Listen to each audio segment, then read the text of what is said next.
आदरणीय मंच और सभा में उपस्थित सभी लोगों को बहुत बहुत नमस्कार। इस विषय पर सबसे पहले संविधान की आत्मा की दो पंक्तियां सुनिए। संविधान की आत्मा कहती है कि मैं तुम्हें अपने उसूलों की कसम देती हूँ, मैं तुम्हें अपने उसूलों की कसम देती हूँ, मुझको मजहब के तराजू में ना तौला जाए। मैं तुम्हें, संविधान की आत्मा कह रही है, गौर कीजिएगा, कि मैं तुम्हें अपने उसूलों की कसम देती हूँ, मुझको मजहब के तराजू में ना तौला जाए। मैंने इंसान रहने की कसम खाई है, मुझे हिंदू या मुसलमान न समझा जाए। आज जिन दो शब्दों पर हम बात कर रहे हैं, समाजवाद और सेक्युलरिज्म, पहले सेक्युलरिज्म वर्ड को थोड़ा सा उसका संधि विच्छेद करना चाहते हैं। हमेशा आमतौर की भाषा में धर्मनिरपेक्ष, पंथ निरपेक्ष और उसका इंग्लिश ट्रांसलेशन मान लिया जाता है सेक्युलरिज्म को। यहां पे संविधान के पर्सपेक्टिव से कुछ कॉन्सेप्चुअल क्लैरिटी की कमी लगती है। सर्वप्रथम उस डेफिनेशन पर बात कर लेते हैं। यदि आप प्रियम्बल देखेंगे तो आज जैसे कि कई वक्ताओं ने आपको बताया कि 48 साल पहले 42वें संशोधन से 1977 में ये दो शब्द जोड़े गए।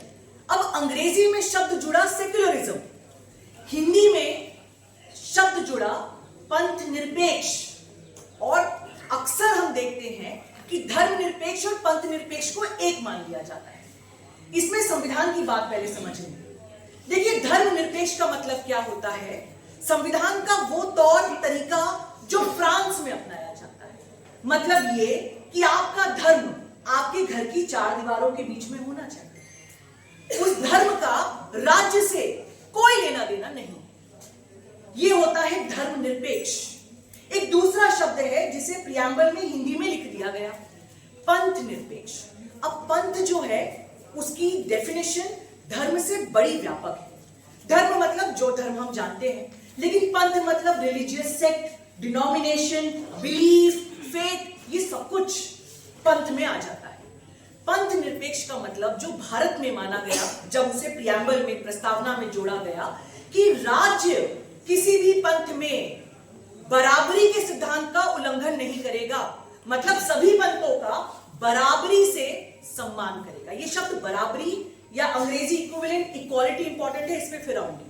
और जो सेक्युलरिज्म वर्ड है इंडिया में, ये यूनिक है क्योंकि ये सिर्फ एक शब्द मात्र नहीं है, ये सदियों का इतिहास अपने आप में लिया हुआ है। और भारत की खूबसूरती भी तो देखिए कि भारत कहीं, हिंदुस्तान कहीं, इंडिया कहीं, लेकिन किस शब्द पे बातचीत हो रही है?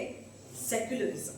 ये सेक्युलरिज्म अमेरिका का सेक्युलरिज्म नहीं है, ये चाइना का सेक्युलरिज्म नहीं है, चाइना के सेक्युलरिज्म पे आऊंगी, ये चाइना का सेक्युलरिज्म नहीं है, ये फ्रांस का सेक्युलरिज्म नहीं है, ये पाकिस्तान के संविधान की बात नहीं है, ये भारत के संविधान की बात है, जहां पे सेक्युलरिज्म का मतलब ये कि राज्य सभी धर्म के लोगों को, सभी पंथ के लोगों को एक नजरिए से देखेगा। लेकिन ये तो हो गई डेफिनेशन की बात।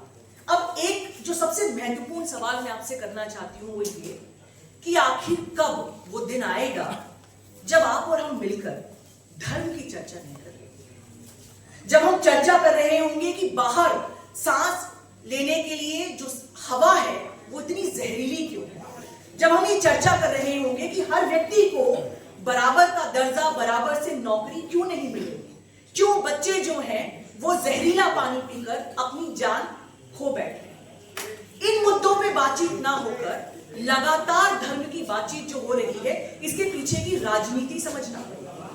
देखिए, क्या आपके जहन में ये सवाल आया कि भारत और चीन पे अक्सर बात होती है, लेकिन क्या अभी कभी आपने किसी भी समाज के किसी प्लेटफॉर्म पे, मीडिया में, न्यूज़पेपर में ये पढ़ा कि चाइना में धर्म पर बात हो रही? तो क्या आपको उत्सुकता नहीं होती कि क्या चाइना में धर्म मानने वाले लोग नहीं हैं? चाइना में क्रिश्चियंस भी हैं, इस्लाम फॉलो करने वाले भी हैं, बुद्धिस्ट भी हैं, कन्फ्यूशियनिज्म को मानने वाले लोग भी हैं। लेकिन चाइना की पॉलिसी बहुत साफ है कि जहां राज्य के मुद्दों की बात आएगी वहां पे स्टेट रिलीजन को रेगुलेट कर दिया जाएगा। मतलब क्या कि चाइना में यदि कोई धार्मिक ऑर्गेनाइजेशन है, उसे स्टेट के साथ पहले अपने आप को रजिस्टर करना पड़ेगा। और यहां आरएसएस जो सबसे बड़ा अपने आप को धर्म का परचम लहराते हुए वाला संस्था मानता है, उसका कोई लीगल एंटिटी या लीगल रजिस्ट्रेशन ही नहीं है। अब सवाल उठता है कि आखिर क्यों, 2-3 सवाल हैं जो मुझे लगता है कि आज हमें एड्रेस करना चाहिए संविधान पर्सपेक्टिव से। पहला ये कि 1976 में जो ये 2 शब्द जोड़े गए, इनको जोड़ने की आवश्यकता क्यों पड़ी? पहली बात तो ये कि जब हमको बर्थ सर्टिफिकेट मिलता है, क्या उस बर्थ सर्टिफिकेट पे ऑक्सीजन अलग से लिखा होता है? नहीं। क्यों? क्योंकि जिंदगी का अजम्पशन ही है कि जिंदगी बिना ऑक्सीजन की नहीं हो सकती। भारत के संविधान में उसी प्रकार से ये अजम्पशन था कि चूंकि पूरे संविधान की जो फाउंडेशन है उसका एक मजबूत पिलर है बराबरी या इक्वालिटी, उस इक्वालिटी के बिना भारत का संविधान हो ही नहीं सकता। और उस इक्वालिटी शब्द में समाजवाद भी सम्मिलित है और सेक्युलरिज्म भी सम्मिलित है। अब आप पूछेंगे कैसे?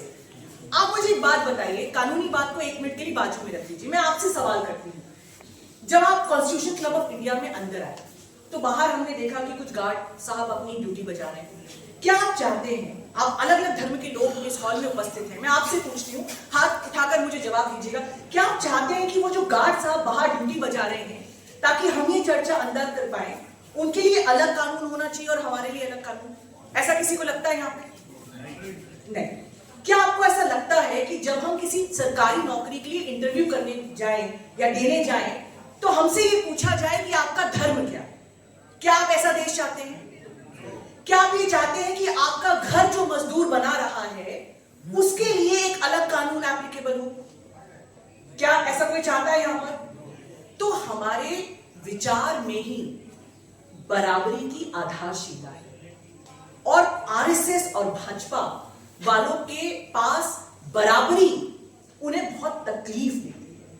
वो नहीं चाहते कि एक धर्म में भी सभी जात के लोग बराबर हों। वो नहीं चाहते कि महिलाओं को पुरुषों के बराबर से सम्मान मिले। तो बराबरी आरएसएस और भाजपा की डिक्शनरी में शब्द नहीं है। अब उस बराबरी को हटाने के लिए सबसे पहले यूज किया जा रहा है हमारे धर्म का। क्यों? क्योंकि हमारा धर्म हमारी इमोशनल आइडेंटिटी भी है और इसलिए लगातार बार सेक्युलरिज्म के शब्द पर ये नया विवाद खड़ा कर जो गहन मुद्दे हैं इस देश के सामने, उन पर से हमारा विचार हटाने की कोशिश की जा रही है। जब पंकज जी ने अपनी बात रखी थी तो उन्होंने कहा था कि केशव नंदा भारती पर मैं छोटी सी बात आपको समझाऊंगी। आप सबने केशव नंदा भारती जजमेंट का नाम सुना है? सबने सुना है कि आज तक के संविधान इतिहास को उठा लें तो केशव नंदा भारती सबसे महत्वपूर्ण जजमेंट है। 2 मिनट में समझाने की कोशिश करती हूँ कि मामला क्या था, ताकि आप जब इस हॉल से बाहर जाएं और किसी को समझाना चाहे कि केशव नंदा भारती जजमेंट क्या था, आप बिना लीगल भाषा में फंसे उस जजमेंट को समझा पाएंगे। केशव नंदा भारती जजमेंट आया 1973 में, ठीक है। 7 और 7 जजेस ने ये कहा कि कितनी भी मेजॉरिटी वाली सरकार हो, संविधान के बेसिक स्ट्रक्चर को बदल नहीं सकती, लेकिन 6 जजेस ने ये कहा कि बदल सकती है। मतलब ये जो लड़ाई है ये इतने कांटे की चल रही है। हमारा देश केशव नंदा भारती के 7 और 6 के बीच में जूझ रहा है। अब फैक्ट्स क्या थे उस मामले के? केशव नंदा भारती जो है वो एक केरला के छोटे से धार्मिक मठ के मठाधीश थे। केरला सरकार एक कानून लेकर आई कि सरकार जितनी भी बड़ी जमीनें हैं, लैंड होल्डिंग्स हैं, उनको कैप्चर कर सकती है और बिना किसी परमिशन के, और इसमें धार्मिक मठों की जमीन भी शामिल थी। अब केशव नंदा भारती जी ने ये सवाल करा, ऊपरी तौर पर देखने पे ये लड़ाई ऐसा लगता है कि जमीन की लड़ाई है। उन्होंने कहा मुझे जमीन को अभी बाजू रखो। मेरा और महत्वपूर्ण सवाल है कि यदि कल संसद में, पार्लियामेंट ऑफ इंडिया में ऑपोजिशन बचे ही ना, एक ही सरकार के सारे सांसद बन जाए, तो क्या संविधान को पूर्ण तरीके से बदला जा सकता है? और इस सवाल के जवाब में सुप्रीम कोर्ट ने कहा कि भारत के संविधान की रीढ़ की हड्डी है बेसिक स्ट्रक्चर। अभी रीढ़ की हड्डी में क्या क्या अलग अलग टुकड़े हैं। पहला टुकड़ा है जुडिशियल रिव्यू, कि सरकार यदि चाहे और बोले कि ये मामला जजेस के सामने नहीं जा सकता तो ये माननीय नहीं होगा। डेमोक्रेसी, मतलब सरकार यदि चाहे कि हमें इलेक्शन कराना ही नहीं है और सरकार बनानी है तो ऐसा नहीं किया जा सकता, क्योंकि डेमोक्रेसी और इलेक्शंस जो हैं वो बेसिक स्ट्रक्चर है। इसी में सवाल आया सेक्युलरिज्म या धर्मनिरपेक्षता कि क्या इसे हिंदू राष्ट्र बनाया जा सकता है यदि सरकार चाहे, और सुप्रीम कोर्ट ने क्या जवाब दिया कि ऐसा नहीं किया जा सकता। तो फिर आप कहेंगे कि जब सुप्रीम कोर्ट 1973 में बोल ही चुका है तो फिर हमें डरने की क्या बात है? क्या आज भाजपा और आरएसएस वालों के तेवर देखकर हमें ये डरना चाहिए कि ये लोग यदि चाहे तो सुप्रीम कोर्ट के जजमेंट को भी पलट सकते हैं? क्या ये पार्ट 3 मतलब फंडामेंटल राइट्स के चैप्टर को हटा सकते हैं? यदि आप ये सवाल मुझसे पूछेंगे तो मैं कहूंगी हमें डरना नहीं चाहिए, पर हमें लड़ना तो पड़ेगा। हमें डरना नहीं है पर लड़ना तो पड़ेगा। और उसका कारण क्या है? उसका कारण ये है, और इसमें मैं एक छोटी सी कहानी आपको और सुनाना चाहती हूँ। हम सब ने हिटलर का नाम सुना है, हमें पता है कि हिटलर कितना बड़ा तानाशाह था, पर आज की सभा में हिटलर की एक स्ट्रैटेजी में आपके सामने लाना चाहती हूँ। थोड़ा सा इतिहास में जाएंगे, बहुत संक्षिप्त में कहानी तौर पर। हिटलर ने सबसे पहले 1919 में एक वेमार संविधान बना जर्मनी में। वेमार जर्मनी का एक शहर का नाम है, वहां पे इसको साइन किया गया तो कहा गया वेमार कॉन्स्टिट्यूशन। ये कब बना? 1919 में।